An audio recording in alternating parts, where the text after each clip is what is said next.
জীবনে যত বেশি ব্যস্ত থাকবেন, ডিপ্রেশন ততই আপনার থেকে দূরে থাকবে। তো আসসালামু আলাইকুম এভরিওয়ান, সবাই কেমন আছেন? আশা করছি সবাই ভালো আছেন। আলহামদুলিল্লাহ আমিও ভালো আছি।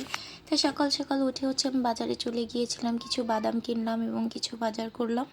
দেন কলেজের এখানে এসে দেখলাম খেলা হচ্ছে, এর মধ্যেই আমি একটু বাসায় গিয়ে এগুলো রেখে এসে আম্মু কল দিল যশোর যেতে হবে আমার ভাইয়াকে একটু ডক্টর দেখাতে।